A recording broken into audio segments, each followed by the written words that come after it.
कोणत्याच नवऱ्यापुढे जर कोणतीच बायको करत नसेल तर समजून गेले ते केवळ पैशावर प्रेम करणार आहेत, ते आई वडिलांना प्रेम करणार नाहीत. नुसतं छत्रपती शिवाजी महाराजांचं चरित्र सांगून महाराष्ट्र बदलणार नाही. त्याच्यासाठी छत्रपती शिवाजी महाराजांच्या चरित्राचं अनुकरण प्रत्येक मराठ्याला करावं लागेल, प्रत्येक महाराष्ट्रीयन व्यक्तीला करावं लागेल. नुसते मागळे कपडे घालून लोकांना भेट देणं कोणालाही जमतं हो, पण आई वडिलांची सेवा करत आई वडिलांना पुढे घालून कोणत्या तरी विशेष फंक्शन मध्ये घेऊन जाऊन त्यांचा सन्मान वाढवणं हे ज्या लेकरांना जमत असेल तेच लेकर करील अभावीनं प्रीतीची प्रीती जाणणारे समजायचे. तर बरेचसे लेकर असेल हेच क्लास 1 म्हणतात, क्लास 1 बनल्यानंतर मूर्ख मित्र असेल त्याला त्याच्या वाढदिवसाच्या निमित्ताने शुभेच्छा देतात, त्याच्या वाढदिवसाच्या निमित्ताने आपल्या फोनवर त्याचा स्टेटस ठेवतात. पण ज्या माय बापाने जन्माला घातलेलं त्यांचं वर्षात एक दिवस सुद्धा स्टेटस ठेवायला तयार नाहीत. तुमच्याकडचे नालायक नाही सांगत, मी तिकडचे नालायक सांगतो. इतकं भयानक वातावरण. मी तर म्हणेल हे mother day, father day, brother day आता 2-4 दिवसापूर्वी हे डेच्या दिवशी एकमेकाला शुभेच्छा देण्यापेक्षा मी तर लेकरांच्यासाठी सांगेन प्रत्येक दिवस आपल्यासाठी मदर डे, फादर डे पाहिजे. काय कधी कधी हे तर लोकांनी पाश्चिमात्य संस्कृतीचा स्वीकार केल्यासारखं वाटतंय. तुमचे कपडे बदललेत, तुमचे पायातले बूट बदललेत, तुमचे फिरण्याचे वाहनं बदललेत आणि तुम्ही एवढे बदललेत की ज्यांनी जन्माला तुम्हाला घातलेत त्यांना सुद्धा विसरलेत, एवढे बदललेत. इकडे जनार्दन स्वामी महाराज होऊन गेलेत दौलताबाद, ते जनार्दन स्वामी महाराज वेगळे आणि इकडे वेळूरला ज्यांची समाधी आहे ते जनार्दन स्वामी महाराज वेगळे. मी भाग्यवान आहे की त्यांच्या मांडीवर मला बसण्याचा योग आला होता. ते आमच्या गावाला आले होते, कारण आमच्याकडे एक धमाने म्हणून गाव आहे. तिकडे जात असताना त्या गावाला जिजाऊराव पाटील त्यांच्याकडे सुतक झालं म्हणून आमच्या गावाला ते थांबले होते. तेव्हा मी लहान असताना गाणं गायलं होतं. ते गाणं ते कुठेही गायचे, आपल्या शिष्यांना सांगायचे म्हणा ते गाणं. किती गोड गाणं होतं ते. जिने जन्म आणि लहानाचा मोठा मोबाईल मध्ये बसलेले काय त्यांचं याला म्हणतात लेकर गोड. जिने जन्म आणि लहानाचा मोठा देऊन तिच्यामुळे कित्येक तिचे मुलगा असे सोडायची महिमा जनार्दन सांगलो. जिने जन्म आणि लहानाचा मोठा. मित्र कीर्तनकारांना सांगेल आई माझी मायेचा सागर तेव्हा म्हणत जा लग्न झाल्यावर 10 वर्षानंतर. लग्नाच्या आधी तर हा पोरगा म्हणेल, लग्न झाल्यावर 10 वर्षानंतर म्हणा. आणि आमच्यासारखे चिकित्सक कीर्तनकार तुमच्या घरी गेल्यानंतर तुमच्या आईच्या जवळ एकांतात बसलेला असताना तुमच्या आईने सांगितल्यानंतर जर तुमच्या आईने प्रमाणपत्र दिलं की माझा मुलगा त्याच्या बायकोपेक्षा माझा ऐकतो, तेव्हाच आई माझी मायेचा सागर म्हणा. आमच्या सचिन महाराजांना मी सांगणार नाही, कारण ते गोड मानतात. किती गोड वाटतं ते. अख्खा महाराष्ट्र गातो नोभीची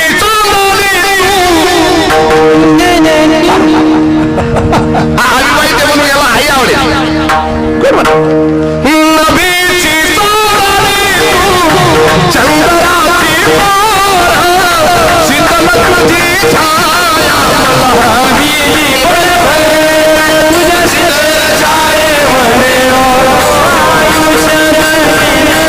आई देवा माझी मीर आई तुला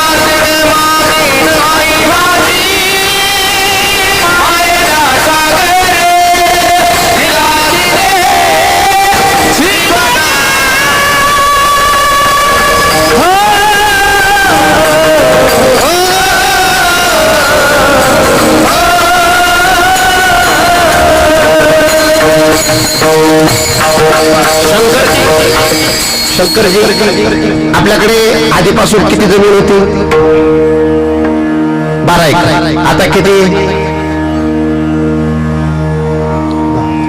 10 एकर.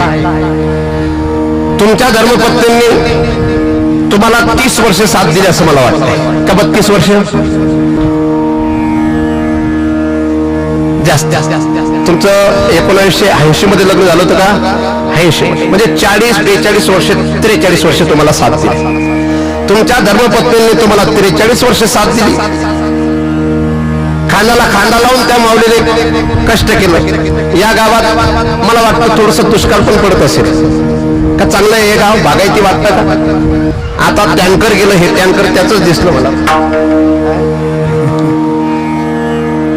हे बाळू महाराज गिरगावकरांच्या सोबत राहणारे लेकरू सांगते बरोबर आहे आता दुष्काळ ज्या गावात पडत असेल दुष्काळी परिस्थिती ज्या गावातली असेल त्या गावातली माय त्या गावातली माऊली आपल्या पतीच्या खांद्याला खांदा लावून जेव्हा काम करत असेल 4 लेकरं सांभाळणं सोपी गोष्ट नसते आणि 4 लेकरं काही जॉब करतात असे नाही स्वतः तुम्ही शेतकरी का तुम्ही काही सरकारी कर्मचारी होता तुम्ही सरकारी कर्मचारी नाही तुम्ही शेतीच्या द्वारा तुमच्या मुलांना घडवलं शिकवलं शेतीच्या द्वारा तुमच्या लेकरांचा तुम्ही विवाह केला लग्न केले मुलीचं लग्न केलं आता मुलीच्या साठी कमीत कमी किती पैसे लावले होते हुंडा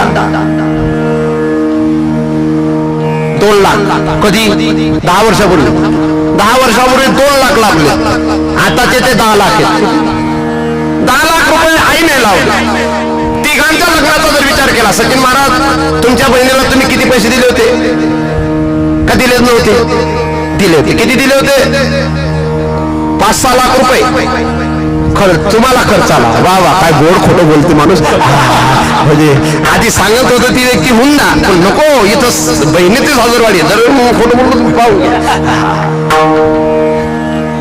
मला नवरीकडच्या लोकांना जेवढा खर्च लागतो तेवढा नवरदेव खर्च लागत असतो एवढं 4 लेकरांचा विवाह केला 4 लेकरांचं जीवन व्यवस्थित डेव्हलप केलं या माऊलीने सर्वांचं जीवन व्यवस्थित पाहिलं आणि भगवान शंकरांच्या चरणांशी जुळून खऱ्या भगवान शंकरांच्या भूमीत जाऊन भगवान शंकरांच्या चरणावर जीवन समर्पित केलं पण तो एक प्रसंग किती गोड त्या प्रसंगामध्ये त्या माऊलीने तेच केलं ना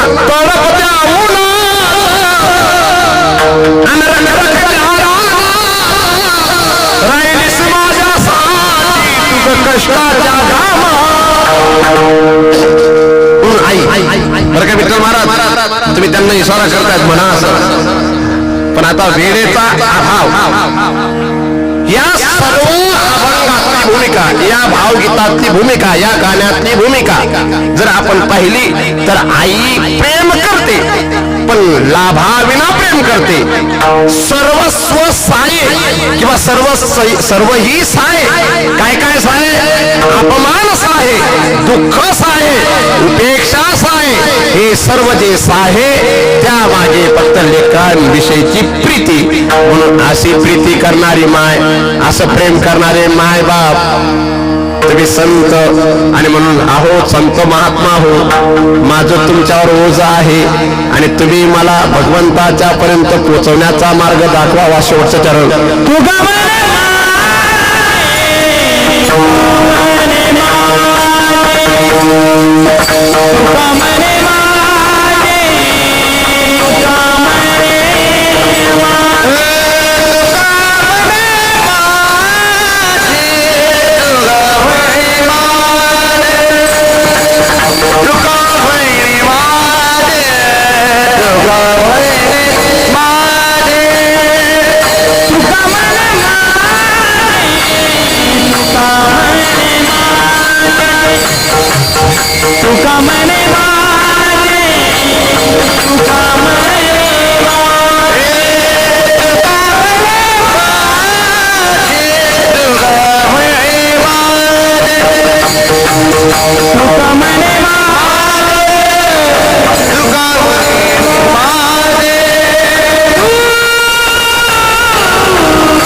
Thank you.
रखवारे